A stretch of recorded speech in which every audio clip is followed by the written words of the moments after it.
Well, greetings everyone from California. My name is Assis Malakias, and I'm the president of the Global Strategic Platform. It gives me great pleasure to welcome you all to the Africa Sessions.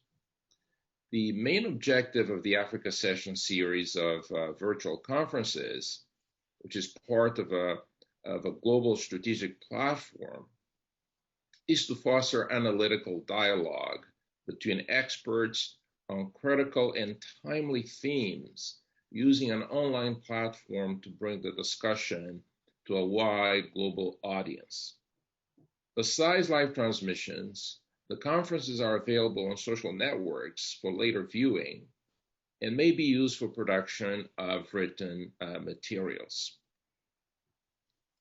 The Africa Sessions are held every 2 months or so, and the main participants are analysts, academics, government officials, journalists, and other opinion makers. The target audience includes academics, business leaders, government officials, analysts, students, and the general public. In terms of format, we invite top international experts to offer their views and insights over a 90-minute session moderated by 1 or 2 members of the organizing team. COVID-19 provided the impetus for this important initiative. Among other things, the pandemic exposed serious deficits in terms of strategic thinking to address global challenges. The Africa Sessions, and more broadly, the Global Strategic Platform, are contributions to help alleviate these deficits. Today, we focus on Africa's maritime domain. From my perspective, there are very few areas of greater strategic importance for a continent surrounded by water. I will ask my colleague Salim to introduce the theme in greater detail, as well as the panelists and moderator. Thank you. Many thanks, Assis. My name is Salim Ahmad, and I'm a co-founder of Global Strategic Platform and also professor at Catholic University in Angola. Like Assis told, the session today is about maritime security strategy in Africa. Recent piracy attacks in the Gulf of Guinea have refocused international attention on a challenge that has never gone away.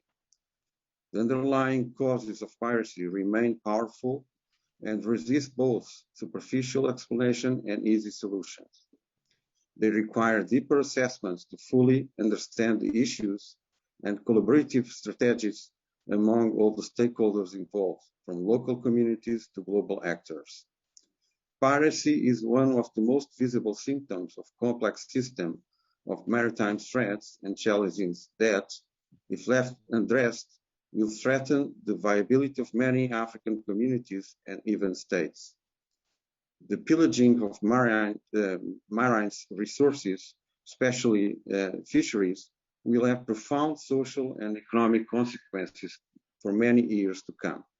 Likewise, the illicit trafficking of weapons and narcotics will continue to weaken communities and state whose citizens, left with uncertain future prospects, continue to take the seas in large numbers as illegal forced migrants. To discuss these important topics, we have 3 top experts. Professor Christian Berger is a professor of international relations at the University of Copenhagen and honorary professor at the University of Seychelles. We have also Arthur Lucas Silva, commander of the Portuguese Navy and situated in Sailhead Civil Military Engagement Subsidiary at NATO, Strategic Direction South Hub. We also have Captain Emmanuel Belbel, who is the head of Information and Communication Management at Interregional Coordination Center. We'll have the 2 professors here to moderate, Professor Assis Malakias, who is the chair of the Department of Global Studies and Maritime Affairs in California State University, and also Lieutenant Luis Bernardino, who is a professor and researcher of international relations at the University Institute of Lisbon. This session will last around 90 minutes and we'll have 4 rounds of questions to each panel members. The participants can also send by message questions that would like to ask to the panel members. So now I will pass to my colleague, Luis Bernardino, to moderate the sessions until the end. Thank you very much. Luis? Okay, Salim, thank you very much for your kind words. So the first topic is about understanding the context of the maritime security in Africa. And my first question goes to Christian. So we know that the maritime security in the Africa is back on the international agenda, but Christian, could you please help us to understand this historical context? What are the fundamental issues related to the maritime security in Africa in our days? Thank you very much. Thank you very much for the question, and it's a great pleasure to be here today. And if we're thinking about maritime security, it's quite important actually to take a little bit of a broader perspective. And maritime security, quite obviously, is closely related to managing the maritime domain of each country. So in that sense, maritime security arrives to the African continent due to the obligations established by the UN Convention of the Law of the Sea. And starting out from 1994, when the UNCLOS finally went into force, quite obviously, there was a new responsibility for African nations to take care of their territorial waters and their exclusive economic zones. So this is, so to say, one of the 3 key drivers of maritime security on the continent, taking care of your territorial water and of the exclusive economic zone. And for many African countries, but obviously those were also new obligations, and not necessarily all countries are well equipped to do that. They were not in 1994, and some of them are not until today. The second driving force here, quite obviously, was then the age of terrorism starting in the 2000s, and terrorism always had a maritime component, and that was quite visible in the attack of the USS Cole in preceding actually 9/11. But what happened during 9/11, there was a lot of fear over maritime terrorism, and that brought us the IMO's ISPS code, the need to increase port security, etc. And that brought new international obligations for the African continent, actually to ensure security in ports and to implement the ISPS code. So that's, so to say, the second driver of bringing the maritime security agenda to the continent. But then perhaps most importantly, it was piracy. And that kicked off in 2005, the first wave of Somali piracy, and then most prevalently in 2008, Somali piracy, when it became an escalating threat, and that clearly increased the pressure from the outside to do something about piracy and address this major threat to international shipping. Now, since 2008, quite obviously, a lot of time has passed. And in the meantime, the broader breadth of blue crimes have become much more visible.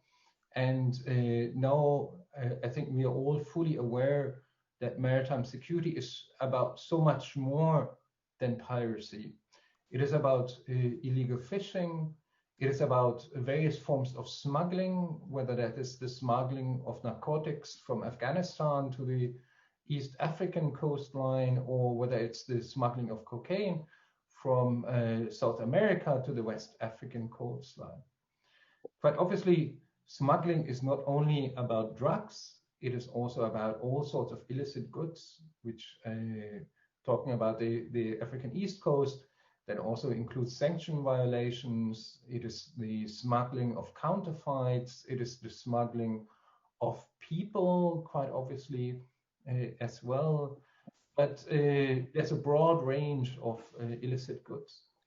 And last but not least, very important also for the maritime security agenda are environmental crimes. And that includes illegal fishing, but it also includes various forms of pollution and the broader range of environmental crimes at sea. And starting from piracy, we now have this broader recognition for how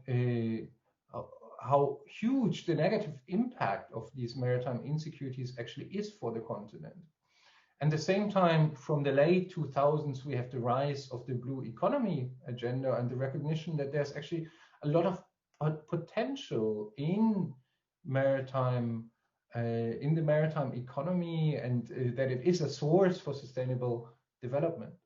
But you cannot have the blue economy without maritime security, because maritime insecurity will always prevent economic development at sea. And then at the same time, we also have to be conscious about the limits of the blue economy, so to say, because quite obviously our ocean resources are very, very limited. So this to give a broad introductory or historical overview of how the maritime security agenda arrived into the continent. Okay, thank you very much, Christian, for this big picture. So my second question goes to Captain Bell. So in terms of the big strategic picture, how does maritime security impact the states and the continent in our days in Africa?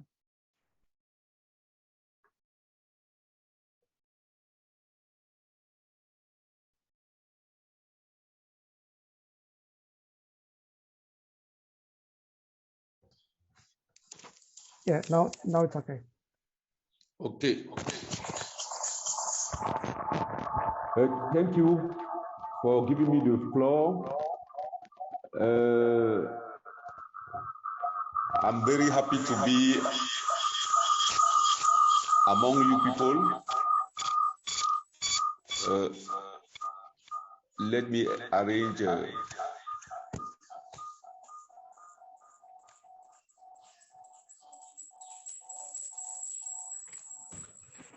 So, as I was saying,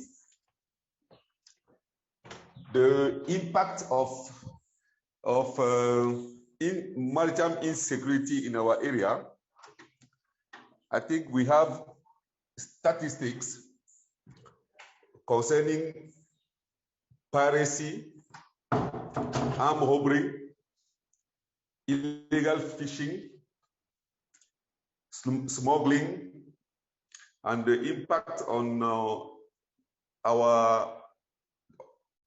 the stability of our region is understandable. I think if I can tell you about, let's say, what happened in 2008, 2009. Pirates did attack the presidency of the Republic of Equatorial Guinea. So people came from the sea and attacked the presidency.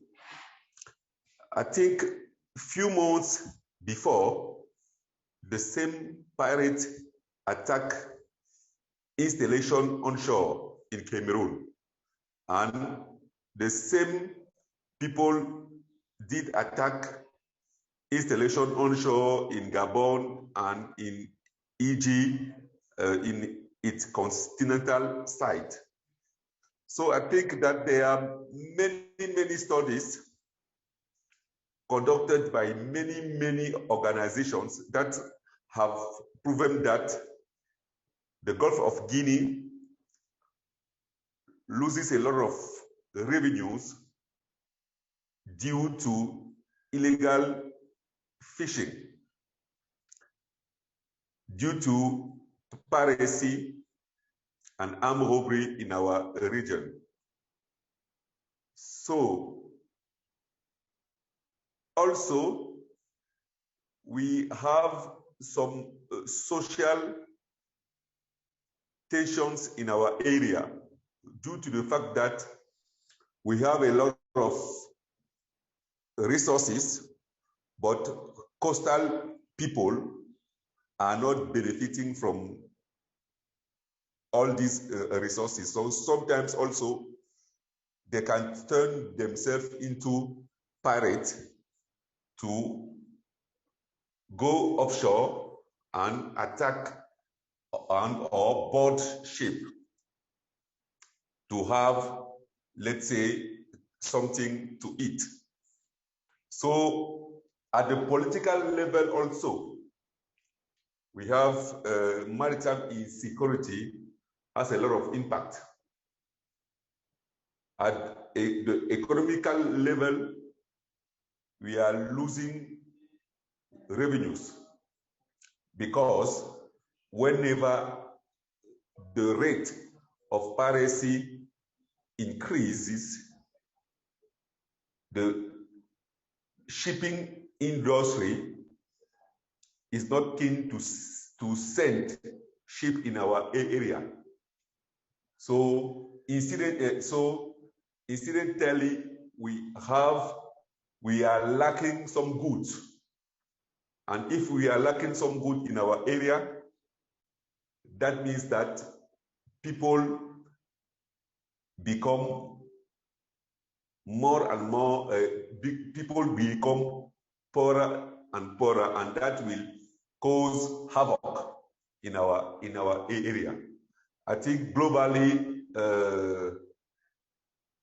we have to fight against this maritime insecurity to have a stable and prosperous Gulf of Guinea. That is what I can say so far.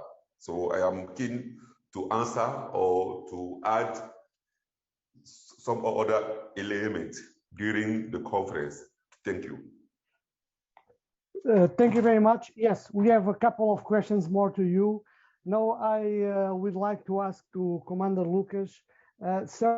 Why should the international community and particularly the European Union be concerned about the insecurity in Africa?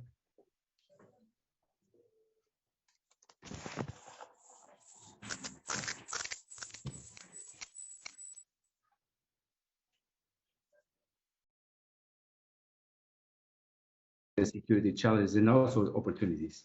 So thank you very much again. Because this is not being under Chatham House rules, I should disclose that my comments, views, thoughts, and opinions are non-binding or committing either the Portuguese Armed Forces, the Portuguese Navy, or NATO, especially the NATO Strategic Direction South Hub. So let's move on to the question. Because my colleagues in the panel already framed the current picture in African maritime situation and historical background, I think it's important related to this question to quote Professor Guy Thomas, US space scientist and researcher, when he says that in a contradiction to the saying, what happens in Vegas stays in Vegas, in this context, maritime context, what happens at sea affects around the world. So for me, this powerful statement sets the framework for why global maritime security should remain on the international agenda, and especially in the region where insecurity is rising. We also know that there is a lot of increasing insecurity in the maritime domain in Africa, maybe linked to the interest around it, and Captain Del Bell already mentioned some of them.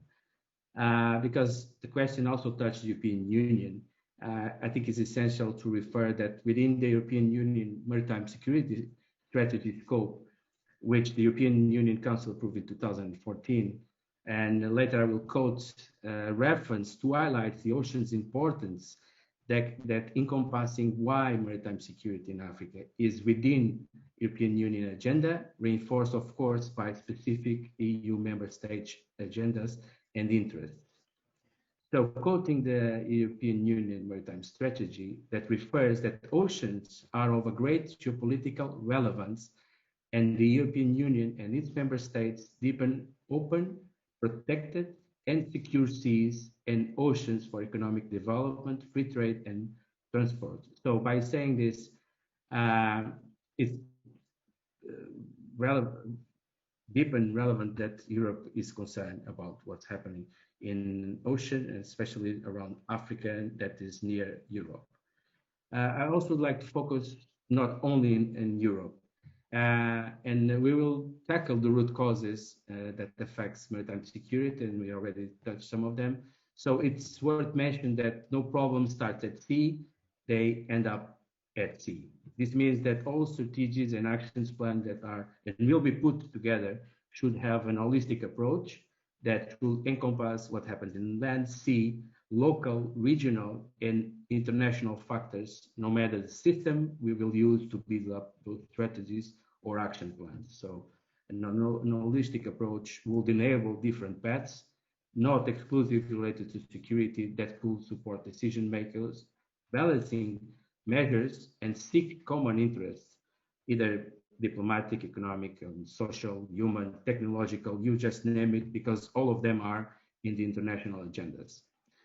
The maritime dynamics in Africa are different, and we need to understand that for example, what happens in the north with the Mediterranean Sea is different from the south, where we have the Atlantic and the Indian Ocean, and really different from the west coast with the Atlantic dynamics in the Gulf of Guinea, and east coast where we have the Red Sea, the Gulf of Aden, and the Indian Ocean itself. But more recently, we also need to understand what happens in the dynamics in the Mozambique Channel. So all these are different, and we need to be aware of this when we are building the strategies. So there are areas and this around African continent that have commonalities.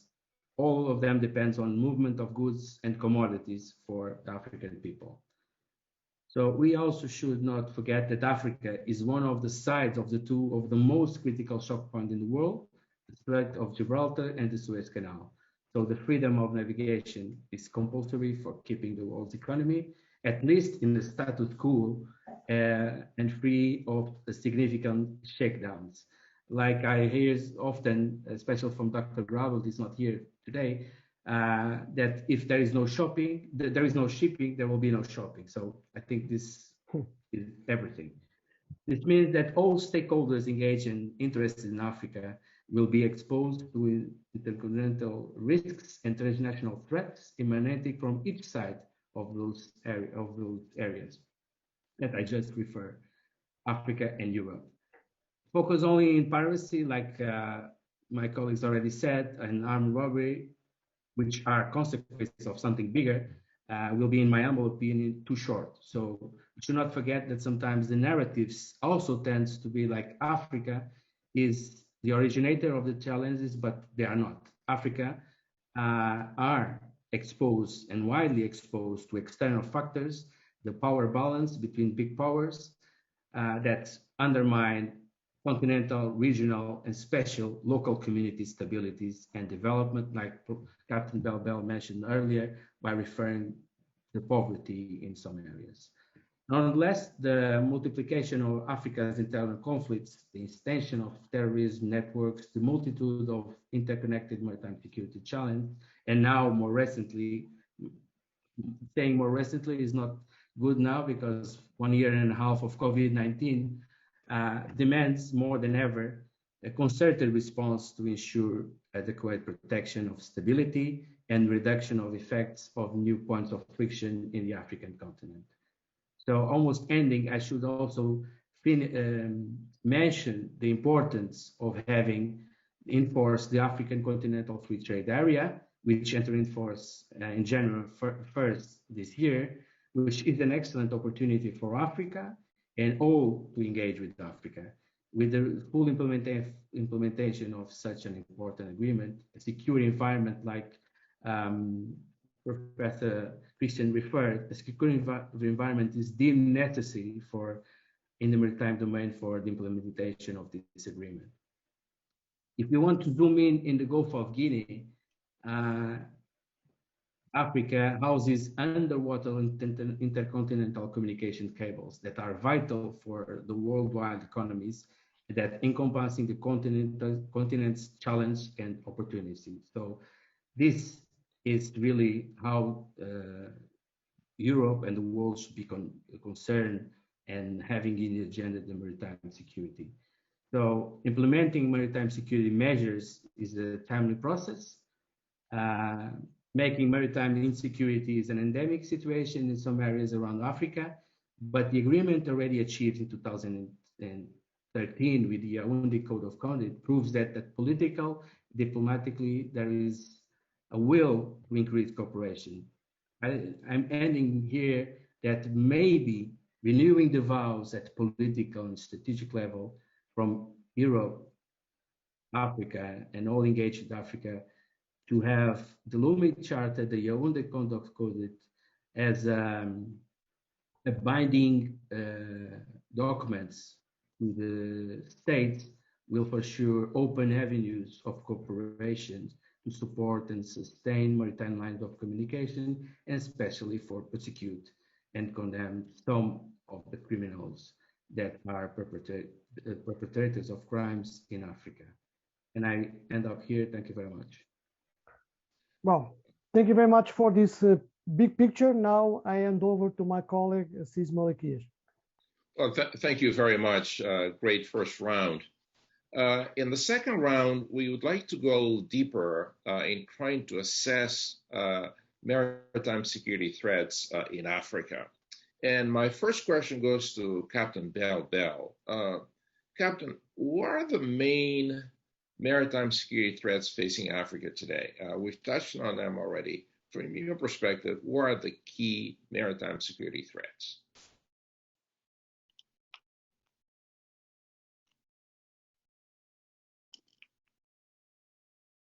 I think you're muted.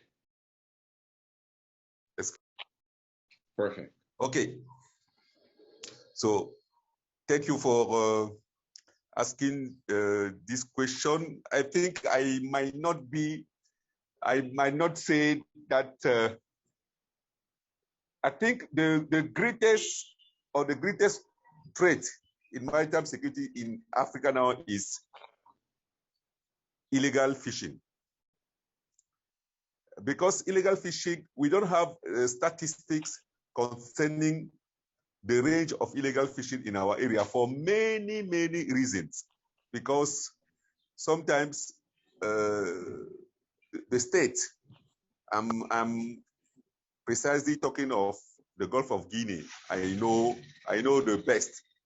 The state in the Gulf of Guinea sometimes are reluctant to release statistics about illegal fishing.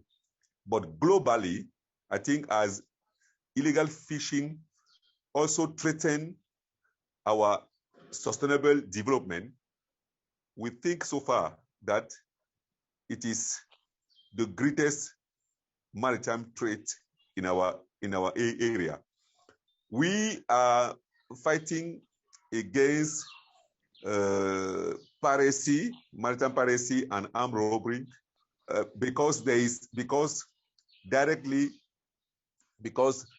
threats directly impact on the human integrity. But if we don't fight against illegal fishing, now we have been fighting against maritime piracy and armed robbery. I think if you people can rely on the latest statistics of IMB concerning piracy and armed robbery in the Gulf of Guinea, I think this second quarter of the year 2021 recorded the lowest number of acts of piracy, I think, since 10 years now. But ICC Yaoundé was operationalized in 2017, we started recording this Piracy and Armed Robbery Act in 2018. So I think we can also confirm that since 2018, this quarter, we recorded the lowest number of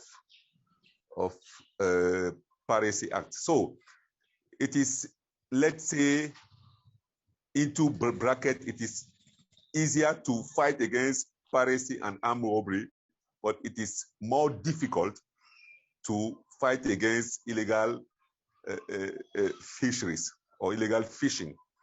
And this illegal fishing, as I was saying, impact on our sustainable development.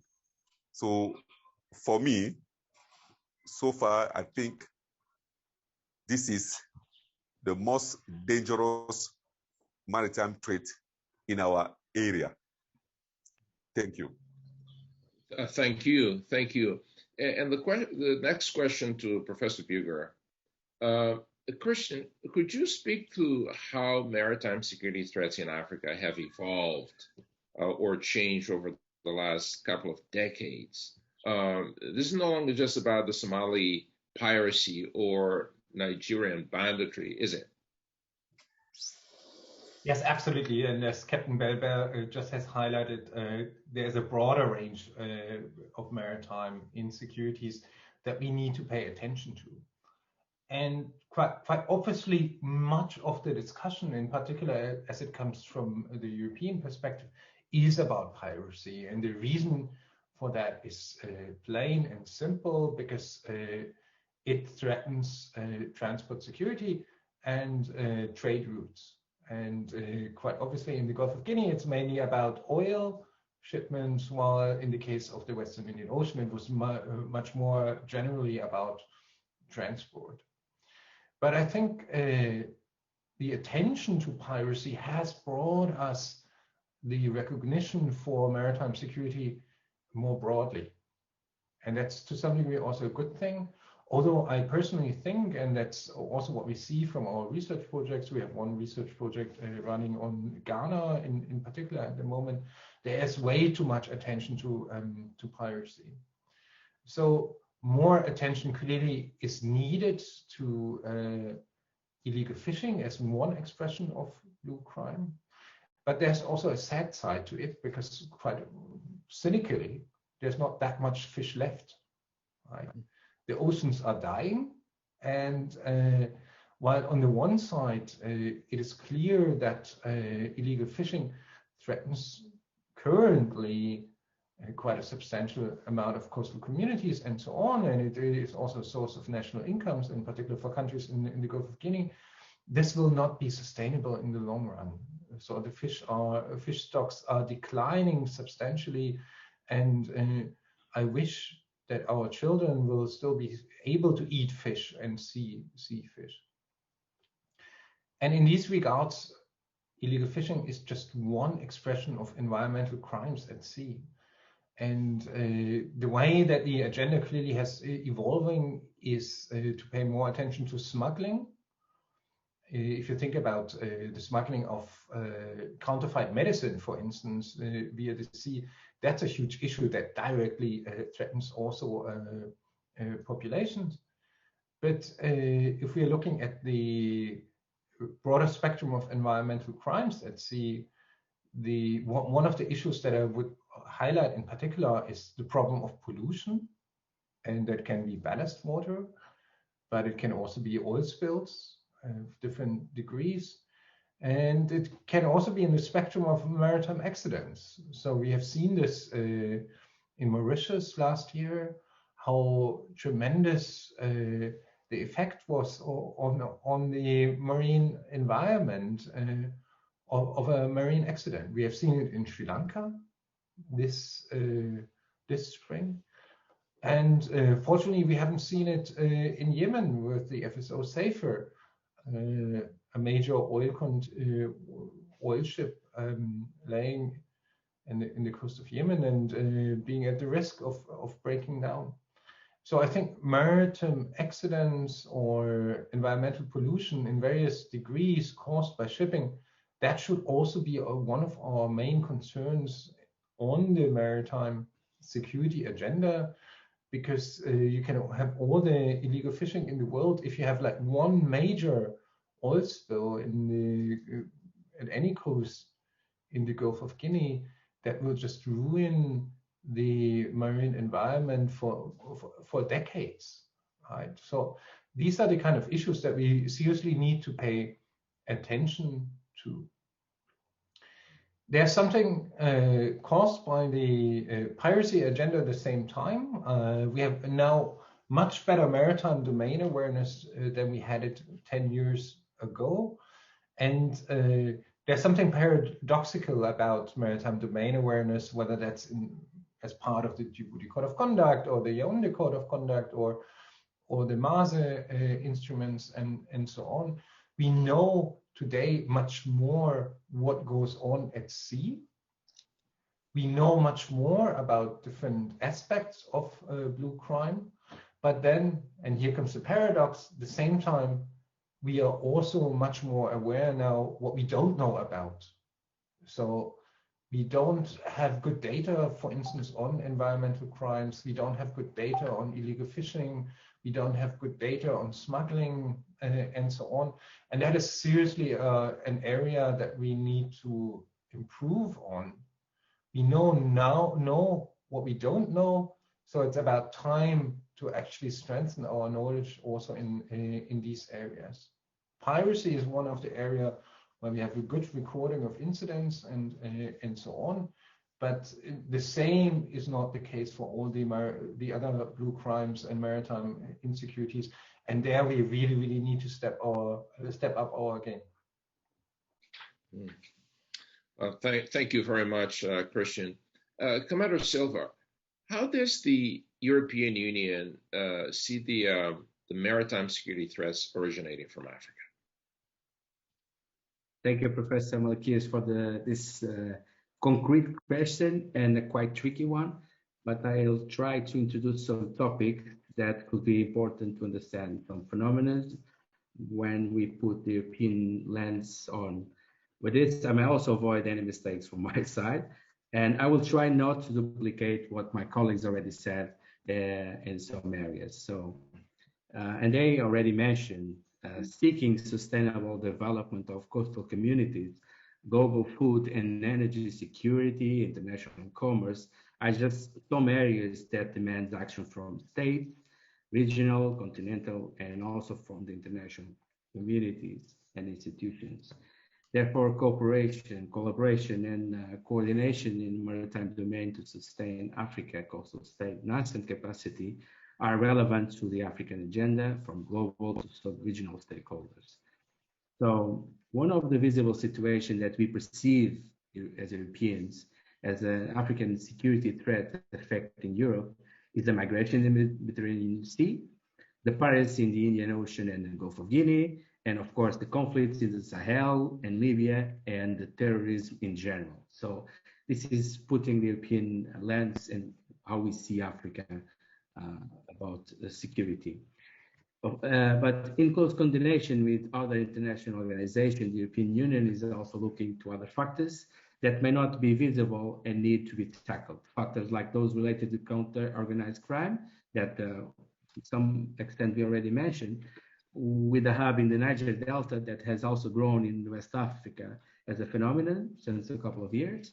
The drug trafficking and illegal migration that, for example, places now the Gulf of Guinea in the cocaine triangle that connects Europe and South America, turning that specific region into a central point of supply for African drug flows in Europe, and it is known from reports.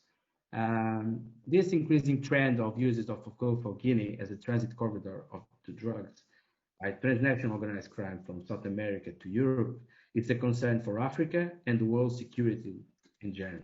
So this is why this is a matter of concern for Europe and a focus to build cooperation and trust between relevant African, European, and international institutions as the United Nations, NATO, and African Union. Like Captain Belbel already referred, the IU fishing pose high security risks, causing significant drop in fishing stocks, like Professor Christian referred, but putting at stake all the ecosystem it's important. But I will now be more increasing my box. We should not forget that a fishing vessel as itself could be a perfect platform for all types of criminality at sea, from just a legal fish catch, but human trafficking and slavery to arms trafficking. A more open-minded view, a fishing vessel can also even serve as a platform to use emergent and disruptive technologies such maritime unmanned systems that can be used, for example, to disrupt underwater sea cables. All in a platform that normally is just fishing. So I recommend all, if not seeing yet, to see the Sea Piracy documentary, and you will see the importance of the sustainability of the marine ecosystem, like my two predecessors just referred. Since the two most important economic sectors in some areas in Africa, fishing and farming, have been destroyed, many people are looking for other resources of income, just to give food or to have food on the table. These people will be easy targets for criminal gangs to recruit new pirates, new traffickers, new bandits, new terrorists, you name it.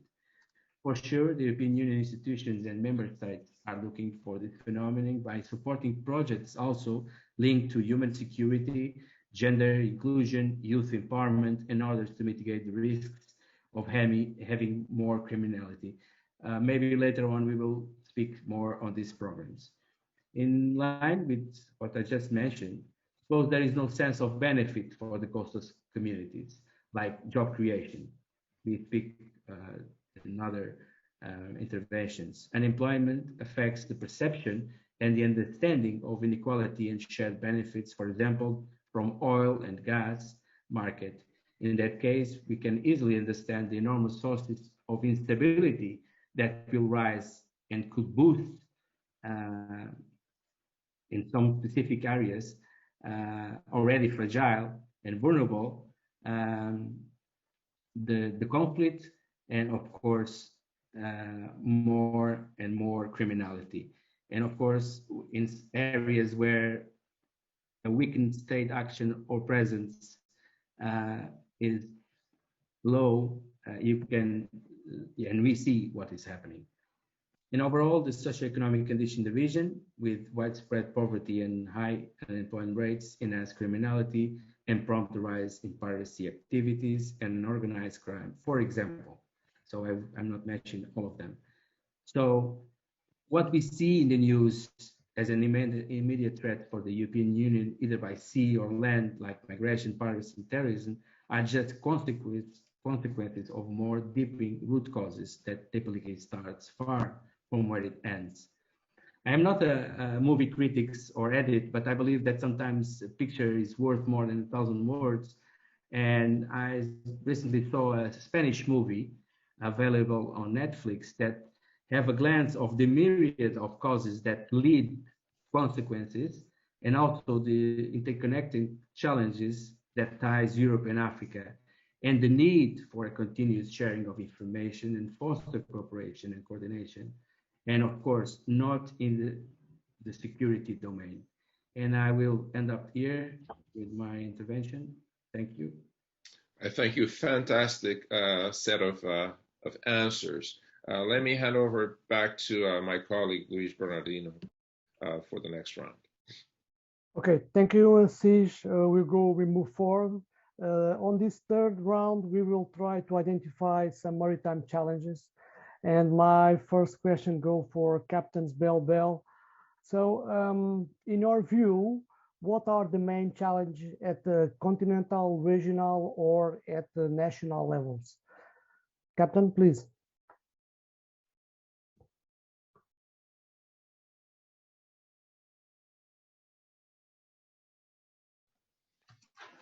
Thank you. There are many challenges at the regional, at the zonal, and at the continental level. There are many, many challenges.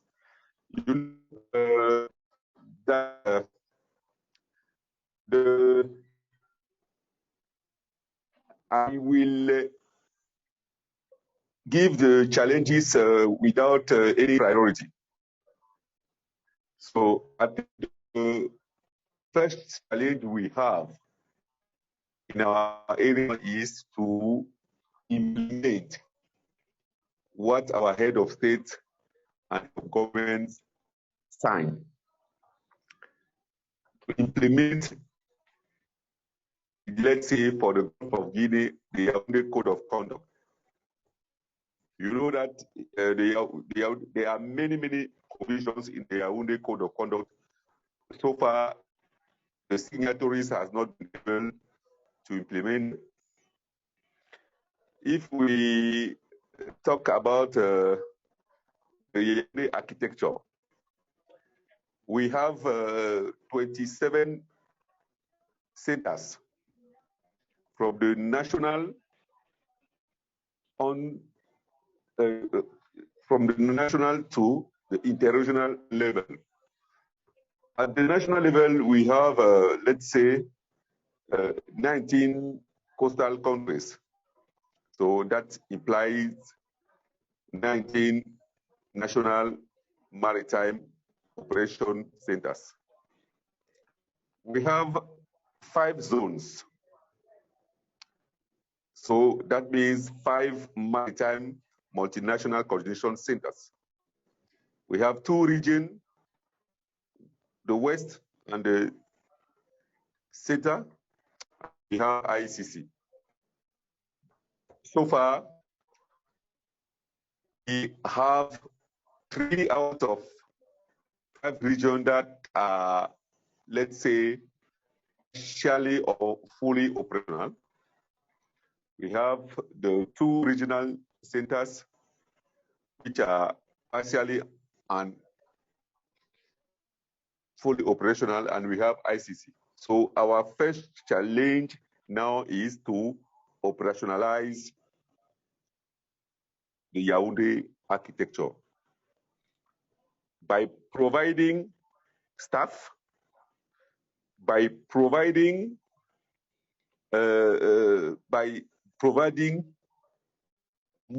money to sustain that staff, to sustain the run of the centers.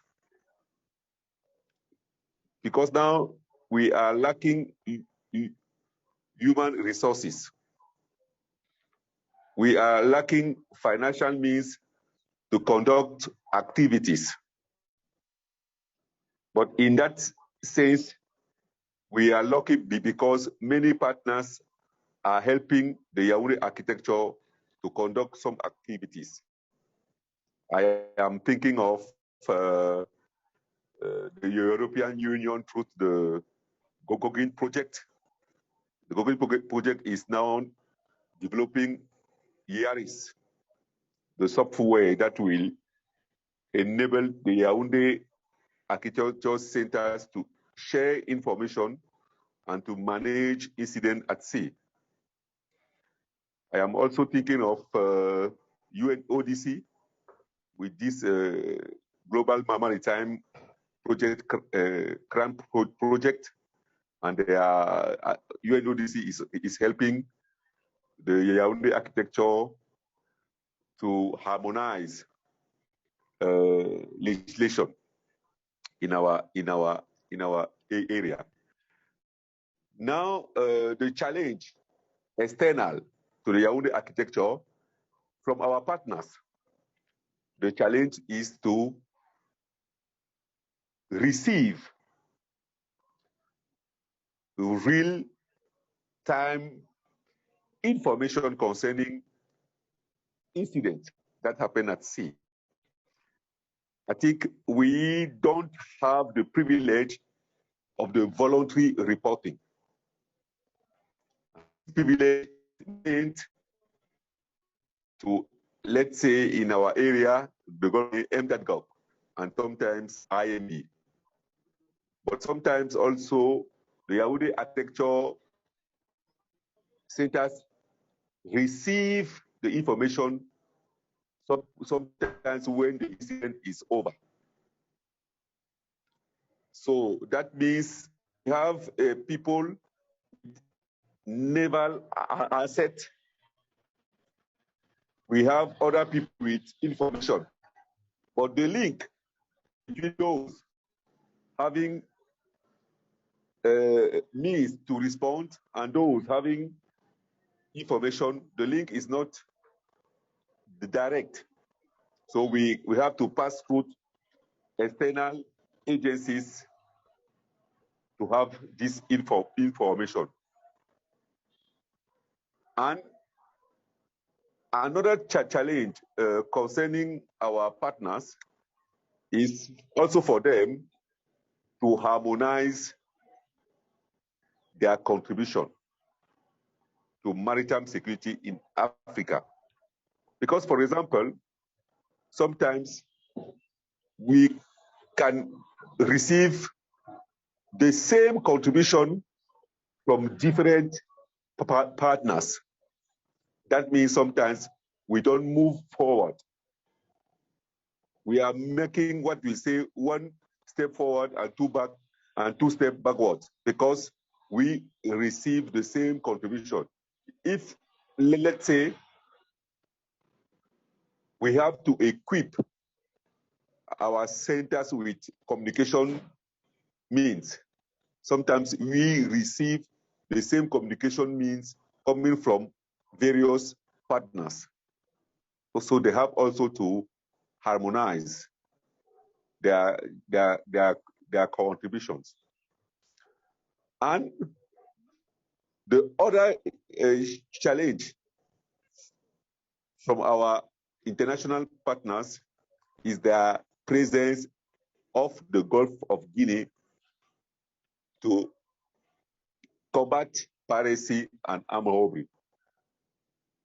It is a challenge to integrate them in our area because so far we have partners that are coming off the Gulf of Guinea to combat piracy, whereas others are coming, let's say, for naval presence. But our challenge is to let them know that we need capacity building to fight against piracy, armed robbery, and other illegal activities at sea. We cannot let others do that work in our place and lieu. So this is, I think, globally, the challenges we have now in our area. I'm talking notably on behalf of the Gulf of Guinea. I'm not talking of the behalf of other parts of Africa. I think the issues might be the same, but I am focusing my speech around the Gulf of Guinea. So these are globally the challenges we are facing so far. Thank you. Captain, thank you very much for this view about the Gulf of Guinea, of course. So my question now goes to Professor Christian. So what are the Africa maritime security challenges in the next few years? Professor? Yeah, thank you very much. Quite obviously, as Captain Belber was just highlighting, piracy will occupy much of the future agenda as well. And piracy, in particular in the Gulf of Guinea, is not going to go away. And we also see this in the eastern coast, where the consensus now is that piracy has not been eradicated. It has not been eradicated, but is still a prevalent risk. in the future. So that will occupy the agenda to come. But at the same time, it might be also a good thing, because it implies that a lot of capacity building activities will continue in the future. And the problem of capacity building is always that usually it's done with a short time horizon. So many of the projects are set up for 2 or 3 years. But in the end, capacity building requires decades. And the more we have an international attention on maritime security issues, the better off we are to ensure that capacity building actually continues over this time span. As we agreed on during our discussion already, piracy is perhaps not the most important maritime security issue for the continent, but then at the same time, the capacities that you need to address piracy are also useful to address the other maritime security issues. The most important challenge that I actually see for the near-term future is, first of all, to better link environmental protection to maritime security. There's a lot of discussion on maritime protected areas and marine spatial planning and so on. But what are these planning initiatives and protected areas worth if no one enforces the regulations, if no one enforces the plan? So I think this is super important, and that will occupy our discussion also in the future to come, the resources that are actually needed to enforce environmental protection regulations. And this is what I really hope that the discussion will go into in the future. You cannot have marine spatial planning without environmental law enforcement at sea. It's that straightforward. And then at the same time, there are also new challenges that will clearly emerge. One of them is deep seabed mining. And what we know about deep seabed mining for now is that the environmental consequences are disastrous, but then there's a lot of hope for it in terms of batteries and electric vehicles and so on. So it's a potential new source of income at the same time, but the research so far doesn't look good in terms of what it does to the environment. So that will be one of the issues of the future, deep seabed mining, and how to check for the environmental consequences of deep seabed mining. Another one, and that's linked to a project that we have just started, is deep sea cables. Let's not forget that our communication infrastructure is dependent on undersea communication cables. We are now talking to each other through the cable network. Pretty much all of our digital data travels through these cables. And quite obviously in Europe or North America, we are well served with a lot of these cables, but on the African continent, the vulnerabilities are a little bit higher. So that's clearly an emerging issue on the maritime security agenda. So those will be the topics that will occupy much of the discussion in the future.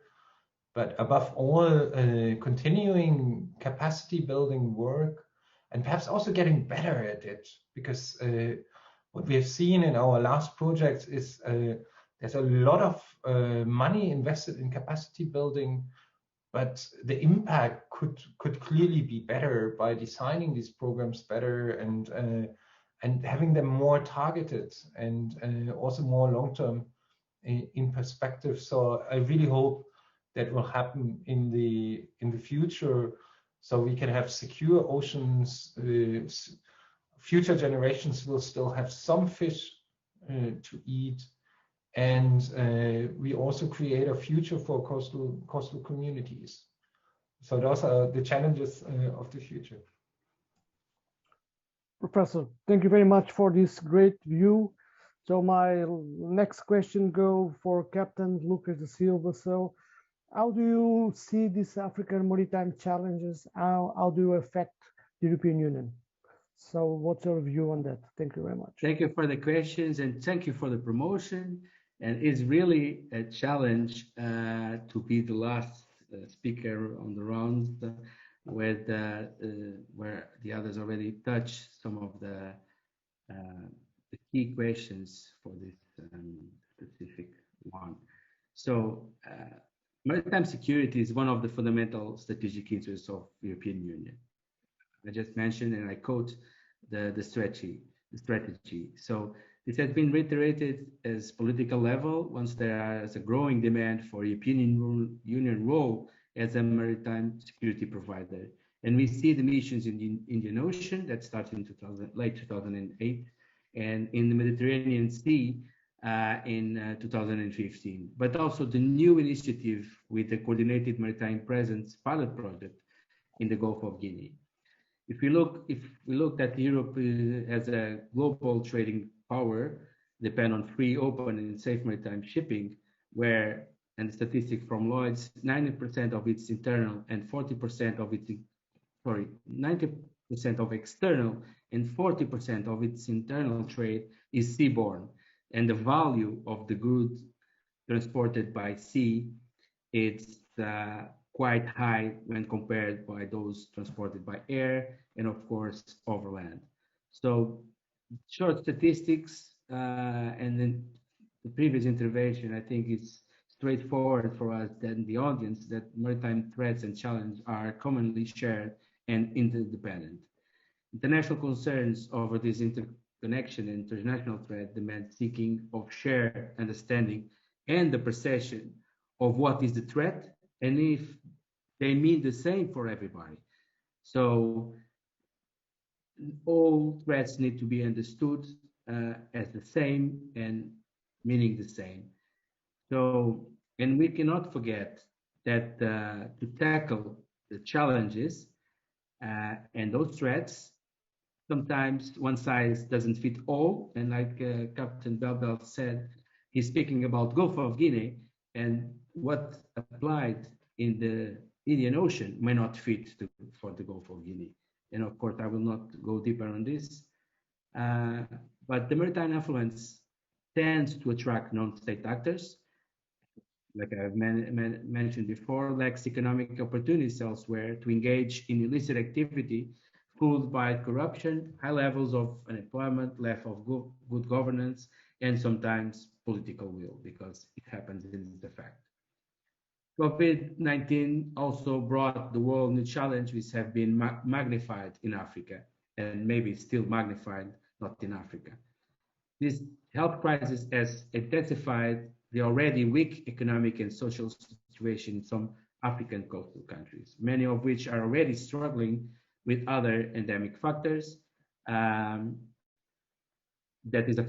are affecting security in the region, like food insecurity, youth unemployment and radicalization, and other illegal activities such as trafficking and smuggling. So, and the situation of COVID, and I think we already spoke about capacity building, lack of human resources, lack of investment.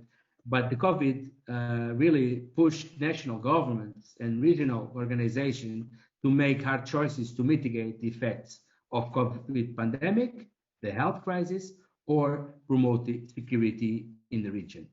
So we understand maybe later what happened when we had lockdown all over the place, and also there was a free movement of lots of terrorists and perpetrators and illegal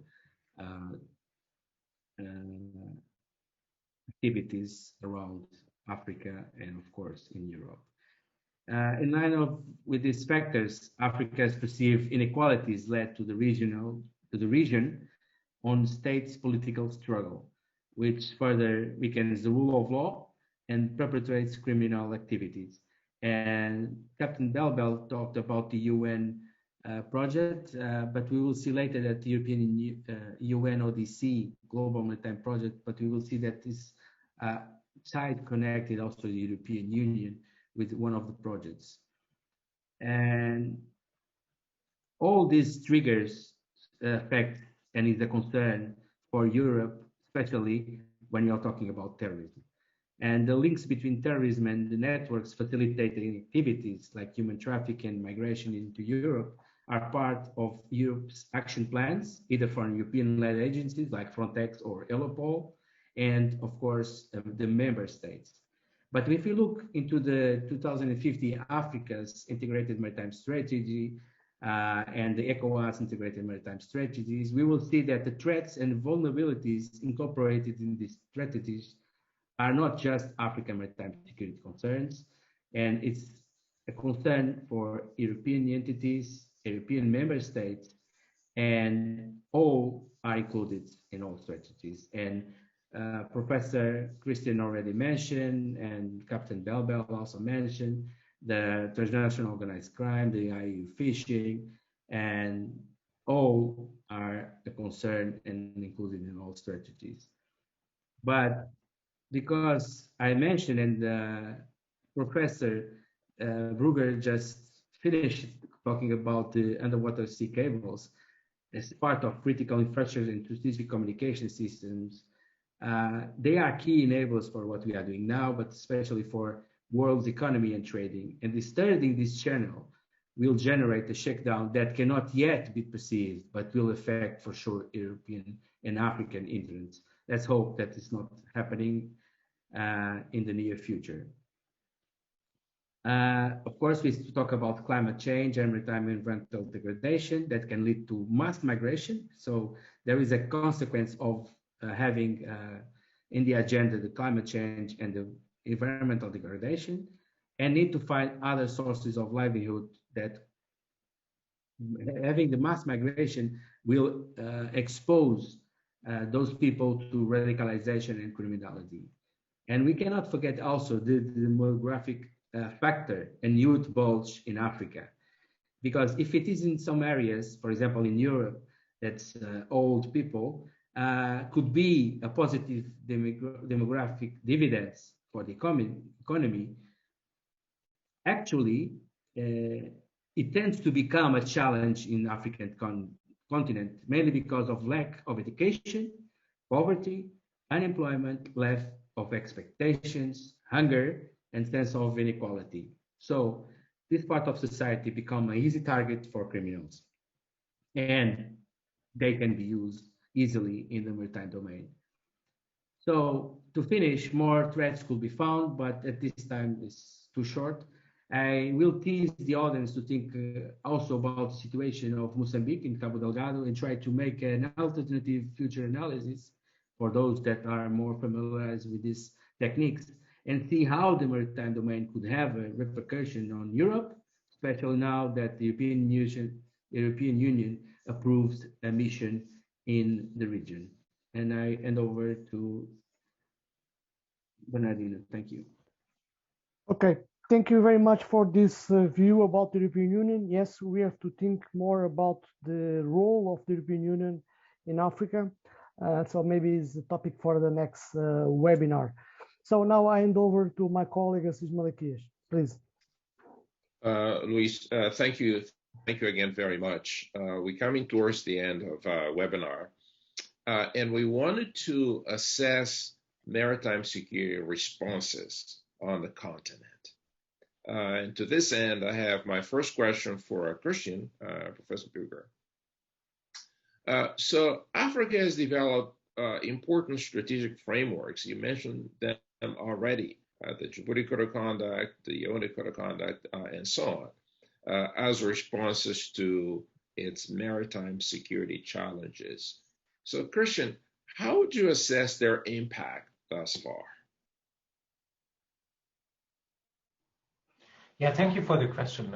I think part of the problem is we are still looking at a sea-blind continent. And it's not, I mean, Europe in many ways is also sea-blind. That we are not really seeing the importance of the sea for our welfare, for digital economies, for our markets, and so on. And I think many of these frameworks are still hampered by not having sufficient political buy-in. And in many ways, that often starts in parliament, right? If parliamentarians are not fully convinced that it's important to invest into maritime security infrastructures, investing into coast guards, investing into navies, and so on, then you have a difficult time. And there has been a lot of investments on a regional level, but often the problem is actually not the regional level necessarily, but in order to build a region, you also need to have a national level to start with. And these discussions start in Parliament. And one of the things that we as a Safe Seas Network have been advocating for a long time is to think about maritime domain awareness, for instance, not necessarily as a technical operational challenge, but as a challenge of educating people, of building expertise and critical commentators on the sea. Because what we actually need is we need champions, we need national experts, we need people that write an op-ed on the importance of the sea, that comment on the recent investments in naval assets, that comment on the latest illegal fishing incident, and so on. So it becomes part actually of a public discussion in the country, so people can actually see. People can see how important the sea is. Parliamentarians can see how important the sea is. The governmental elite recognizes how important the sea is. And that will be the most important future steps, because maritime security and the oceans, they're not a technical problem, right? So they require much, much broader attention because we are all dependent on the sea.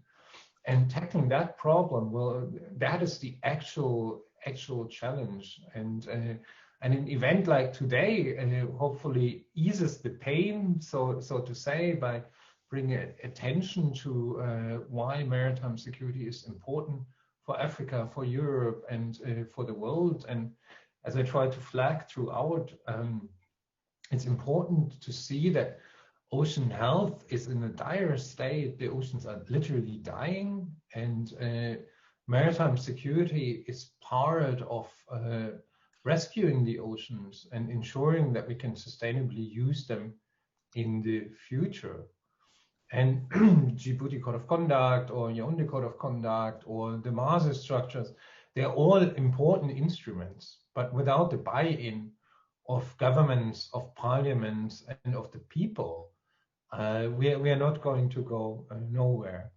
And let's not forget that capacity building will also require a sustained engagement over time. You cannot address maritime security through 2-3 year projects. It requires decades as a time perspective. So I'm very optimistic that we can turn the ship around, so to say, but it will require some efforts from all of us. All right, very, very comprehensive assessment. Captain Bell, to you. Could you give us an update on the implementation of the Yaoundé Code of Conduct? You touched on it a little bit, but what's your overall assessment?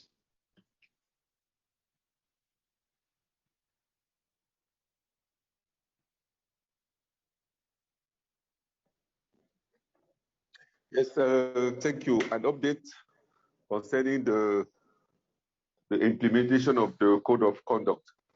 I think ICC has been tasked to help assess the Yaoundé Code of Conduct, and we held the first meeting about the assessment of the Yaoundé Code of Conduct in 2017. I think it was from the 15th to the 17th of August, if I'm not wrong. So during that meeting, we gather representative of the signatories, because I have to recall that the Yaoundé Code of Conduct was signed by the states of the Gulf of Guinea. I think at that time 25 West and Central Africa countries. So we invited representatives of those countries in Yaoundé, and we try to assess the code of conduct. And we made a lot of recommendations for the signatory to implement. And I think that concerning focal point,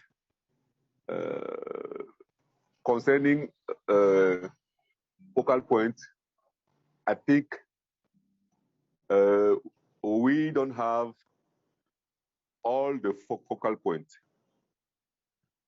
The list of the focal point we don't have, because there's also an issue whether the focal point is a physical, a person, or an institution.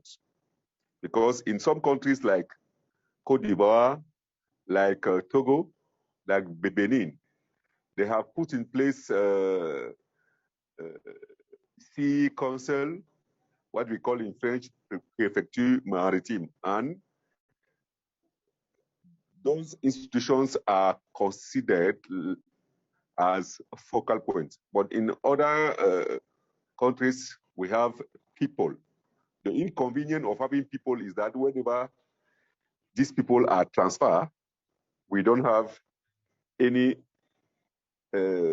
person to talk with when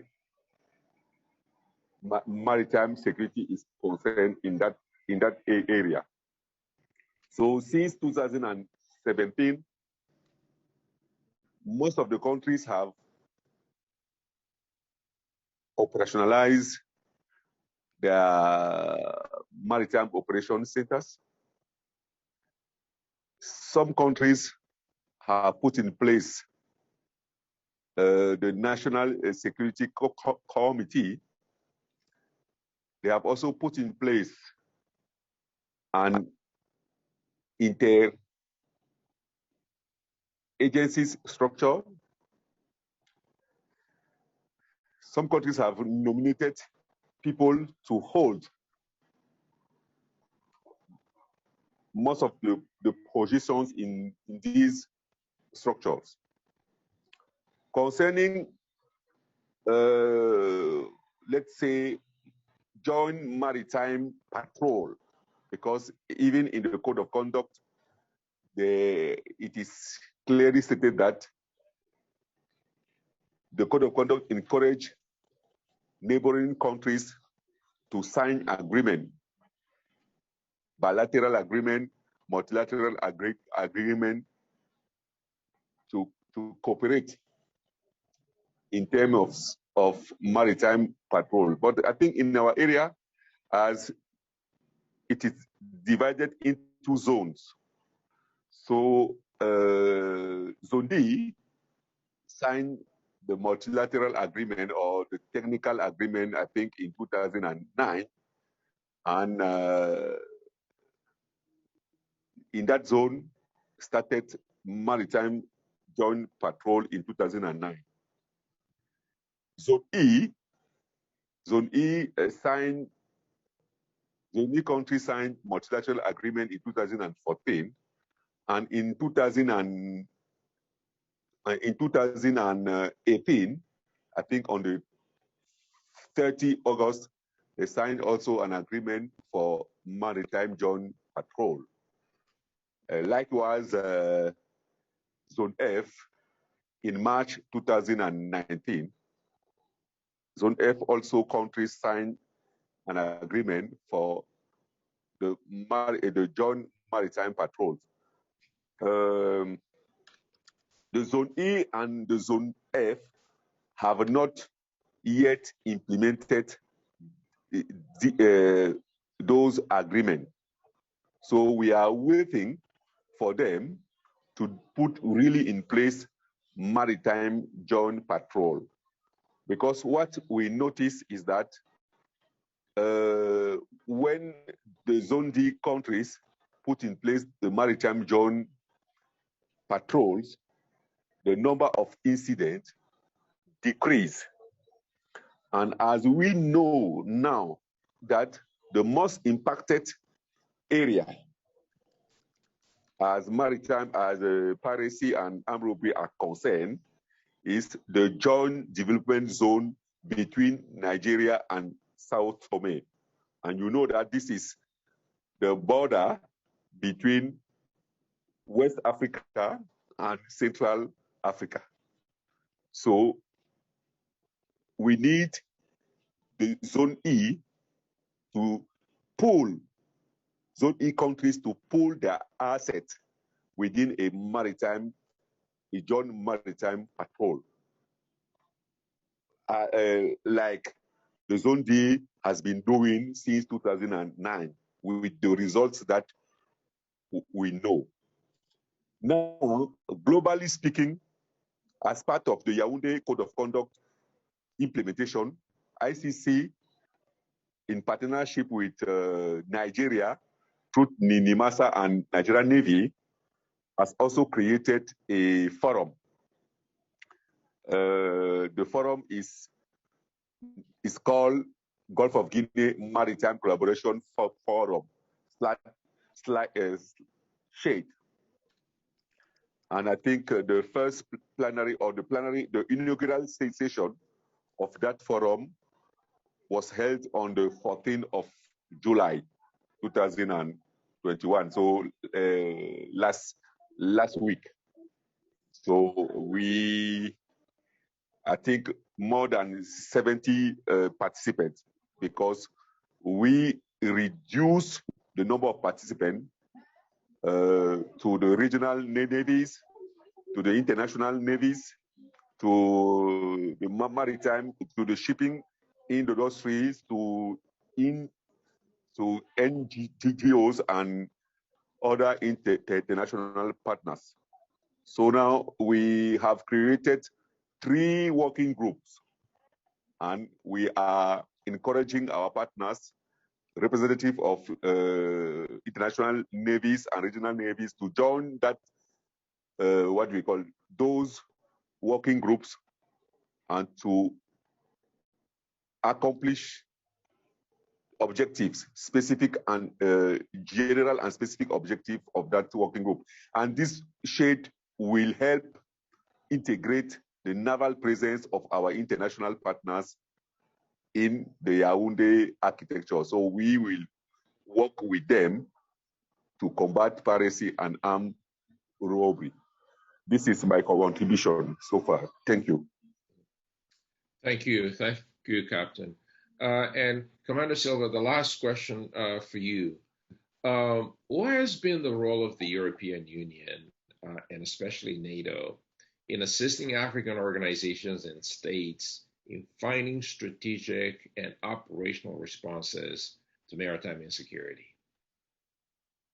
Thank you very much, Professor. Once again, I will try not to make any mistake, and I will try to avoid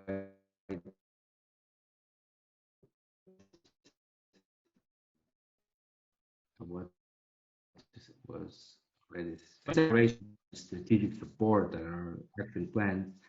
It is essential not to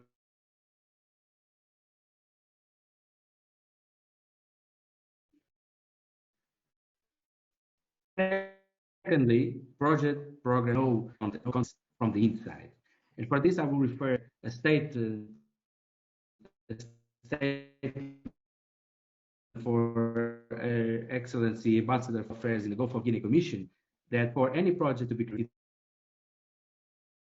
must have, and I quote, buy-in from the states or regional communities to make it work, and this should not happen in the implementation phase, but right at the beginning of the progress, end of quote.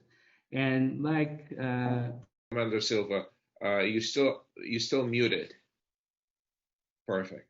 Sorry, I think I had I'm perfect now. So maybe I had an internet breakdown for a while. So the expression from Ambassador Florita expressed the reason why projects not reach the aim and the objective, because of geographic history and of course the importance of specific security dynamics.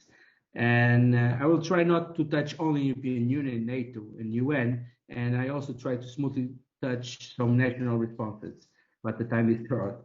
But I think it's also worth to mention in this forum today that the African Union, the Peace and Security Council from this entity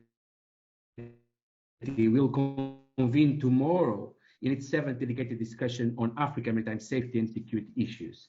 And I left the link for the article written by Timothy Walker from the Institute of Security Studies in Africa for those with interest to see what happens tomorrow. So move to European Union, and with the Treaty of Lisbon and the creation of the European Union External Action Service and the Common Security and Defense Policy, CSPD, the European Union connects security and development and aligned crisis management and conflict prevention tools with aid delivery and development of actions, what comes to an evidence in the European Union, comprehensive approaches to crisis.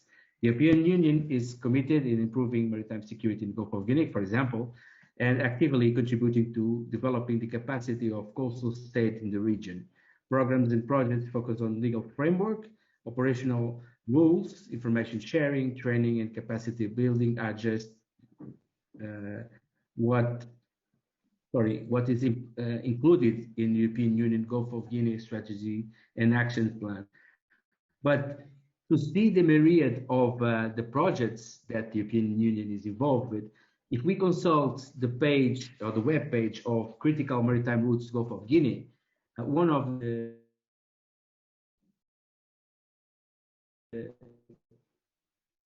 European Union programs for the west and east coast of Africa. So there are 13 projects financed and co-financed by European Union in the Atlantic, covering capacity building, legal assessment, so a myriad of areas. Adding to this effort, we can also add 5 other projects that come from non-European Union actions. For example, in CMF, it's Combined Maritime Forces led by the United States in the Indian Ocean. Also in West Africa, on the military side, the Gulf of Guinea, especially the non-CSPD missions, have the pilot project, the Coordinated Maritime Presence in Gulf of Guinea, that supports the region by deterrence and response, but also make the maritime industry more relaxed. I don't know if I can use this term relaxed when you're talking about people. For the East Africa, we have 17 projects directly or indirectly funded also by the European Union, but we have 3 CSPD missions, meaning military presence and cooperation, where Operation Atalanta is the most known for those involved in the maritime domain. Also in East Africa, and I already spoke about Combined Maritime Forces, also taking its part in maritime security by putting ships around in the Indian Ocean. From the NATO side, NATO has 3 essential core tasks: the collective defense, crisis management, cooperative security, which means that NATO is a relevant stakeholder in maritime security in Africa. Even without direct intervention in Africa, NATO has partners in Africa under the Mediterranean Dialogue and the maritime tasks in the Atlantic and the Mediterranean Sea. The creation in 2017 of the NATO Strategic Direction South Hub as an entity that supports this event was a sign from the Alliance on its concern on the challenges emanating from the South. From the South, we understand in the NATO Strategic Direction South Hub, Africa and the Middle East. Also, the NSDS Hub, the acronym for this entity, has created and generated dialogue and include the NATO's decision-making process, the local perspective, connect and consult with local entities from the academia and think tanks, and where it's possible, contribute for the coordination of activities. Let's see if in the next GOG Shade Med, the NSDS Hub can take a chair, not being a Navy, to contribute to the working groups. I will make my effort to try to get that. From at this point, I think it's worth mentioning that what we have been talking slightly in other interventions about the UNODC by putting the in front of the states the visibility of having a sustainable and binding legal framework to prosecute maritime crimes in African states. And I need to mention that, for example, UNLDC is strictly cooperating with the SWAMES project, one of the European Union projects for the case of legal framework. We cannot forget also the International Maritime Organization. They also taking its share to enhance responses to tackle maritime security challenges at the strategic and operational level. Of course, more organizations and states are involved, but it will be impossible to refer all of them. Still, I take the opportunity to refer to this recently inaugurated Atlantic Center for Defense Capacity Building in Açores, Portugal, where the Portuguese Minister of Defense is developing this center since 2018. And the center aims to be a multinational center of excellence hosted by Portugal and dedicated to Atlantic defense capacity building. And I'm referring to this center especially because Portugal is currently working simultaneously on two approaches. First, defining the added value and specific contributions such a center, considering the many activities already in place contributing to the security in the Atlantic. And secondly, working on presenting and discussing the idea with potential partners to assess their take on what the center can provide. It is crucial to mention that international community solidarity to tackle maritime challenges are deemed necessary, especially if we consider that some of the strategic African documents are not legally binding for the member states, which hampers proper implementation and development of coherent action plans. The national assistance should mitigate resistance to collaboration, legal challenge, lack of political will, unwillingness to adopt joint aims and vision, inflexible planning systems, and social cultural challenges, which are likely to derail in the implementation of current action plans. Before ending, I would recommend reading the recent study funded by the Danish Minister of Foreign Affairs that focused on pirates of the Niger Delta between brown and blue waters. It's a significantly updated research based on local interviews and highlights potential shifting in modus operandi of the pirates and armed robbery at sea. The study can be downloaded from the UNODC Global Maritime Program webpage. I can also leave the link on the chat. I end up referring that the tend to neglect other maritime and security problems if we narrow focus on piracy and armed robbery at sea. Another helpful thing is moving from the administrative and diplomatic MOUs to implementation of operational and tactical MODs to implement current measures with the same ownership for all the stakeholders. I'm happy to deliver my email for the participants if they need or request further clarification or questions that may arise during this intervention. Thank you very much. Thank you very much, Commander. And I like the idea of moving from MOUs to the MODs. I think that'd be brilliant. So before we conclude, and if you will indulge me, there are a couple of very important questions from the audience.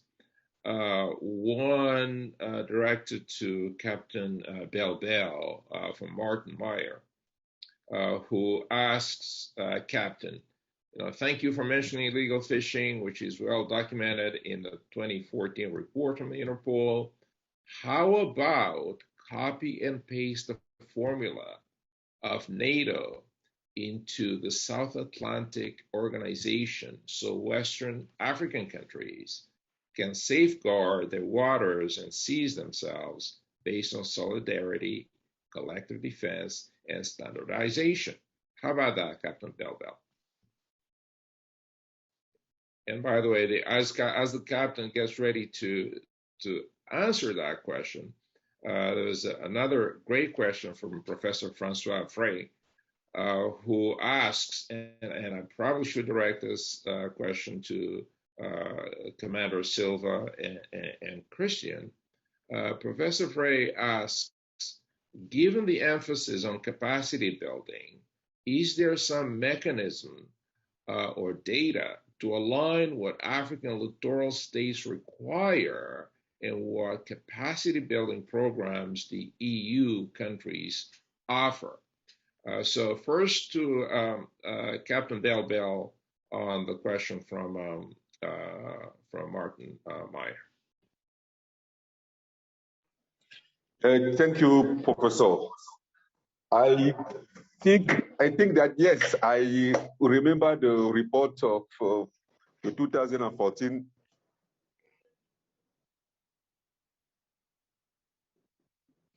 Hello. Yeah, you there? Are you hearing me? Yes. Okay, so yes, as I was saying, I remember the report of Interpol in 2014 concerning illegal fishing in the Gulf of Guinea. Yes, I think in the Gulf of Guinea we have four regional organizations that are managing fisheries. I think there is one in Central Africa. There are two in the ECOWAS maritime space, and there's one which is inter-regional. So they are in charge of managing this aspect. We can help them as somebody was saying that there is no blue economy without maritime security. I think what NATO has implemented in the south of Atlantic can also be implemented in our area. But I think this question must be addressed to the regional the regional organization that manage the fisheries in our area. They are also in charge of combating illegal fishing. So I think there's no for me, but I'm not a specialist. But for me, if some things work, if something has been proven or has proven its efficiency somewhere, we can adapt that method here in our area. I was talking about the shade, and we all know that the shade concept has been implemented in the Indian Ocean and the Horn of Africa. So we haven't invented anything. So we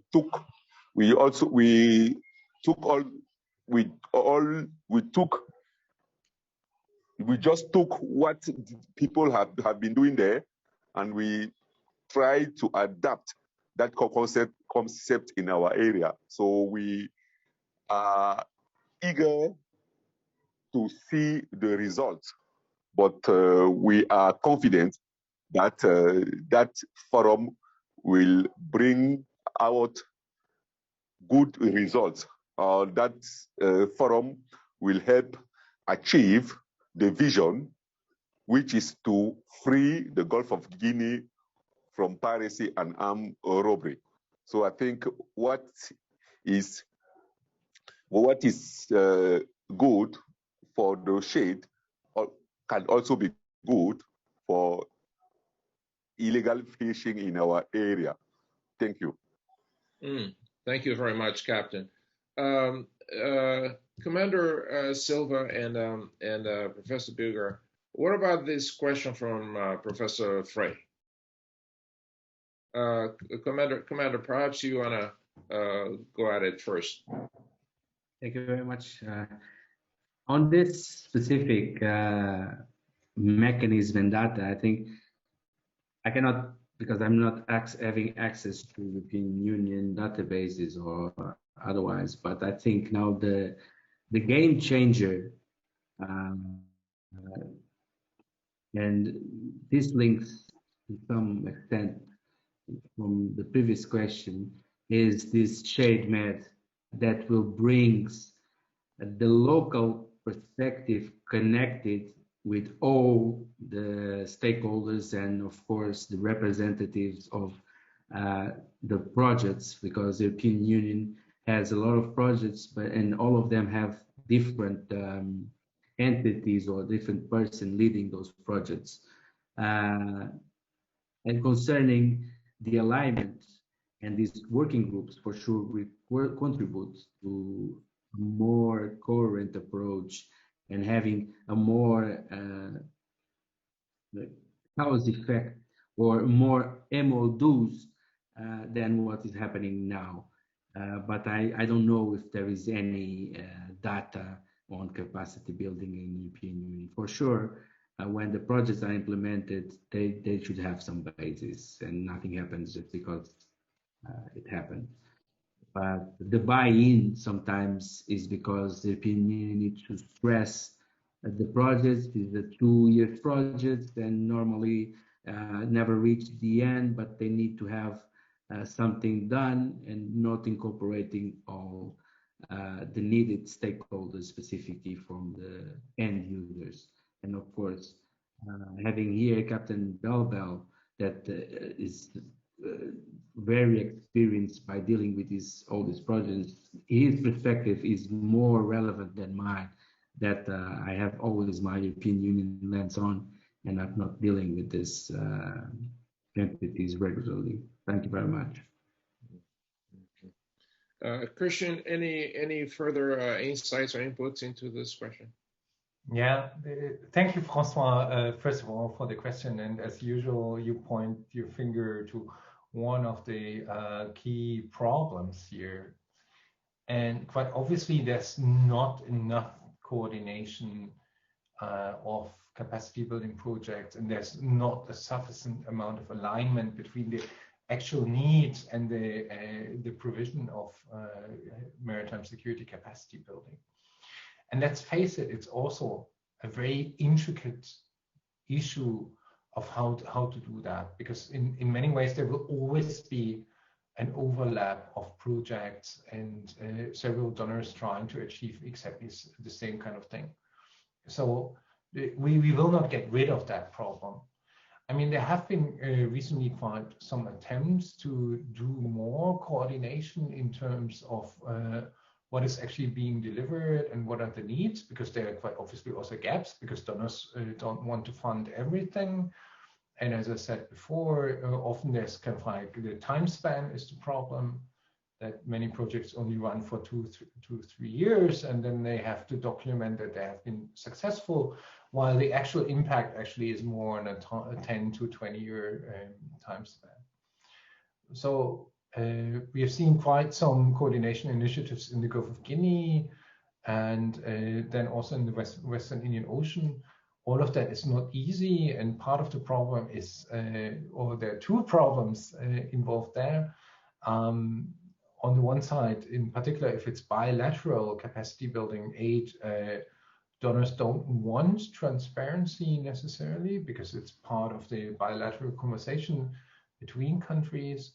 And then there's also a competition between agencies of who receives actually this capacity building aid. So that makes it really, really tricky to actually coordinate that effectively. And there have been attempts, in particular if it comes to piracy off the coast of Somalia, to run a database or something like that, but it failed. And unfortunately, because of these reasons, that there's a strategic lack of transparency on who does what, and because it's part of the diplomatic game, and it's part of the influencing game in the regions. So we will not get rid of that. But what I really, really hope for is that we get better to recognize also the long-term demands of capacity building. And I know the European Union has been doing a lot, but much of it was just in these time frames of 2 to 3 years. And then ironically, these projects keep on being extended for another 2 and 3 years without anyone actually having this long-term planning perspective.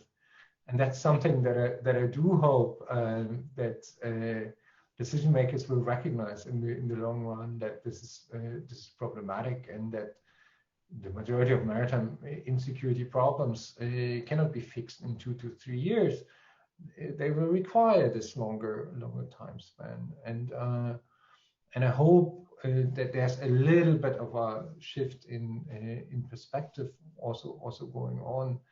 But overall, I think there's a great amount of fantastic projects going on, and hopefully the coordination initiatives that we are already seeing now will get better at it.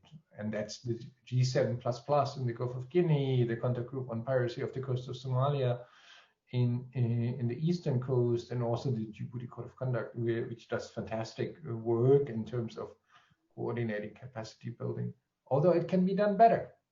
So as I said before, I'm an optimist, and I know it can be done better, and I'm pretty sure that we will do better in coordinating that. Whether databases are the right tool for that, that's quite obviously a different story. All right, I think it's always good to end on a note of optimism, and thank you, Christian, for that.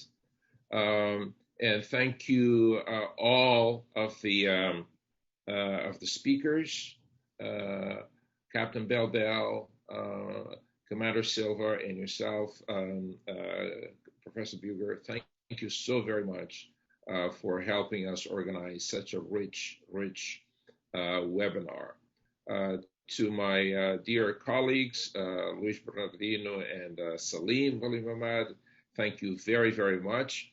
I'm not going to attempt to summarize almost 2 hours of conversations about maritime security in Africa.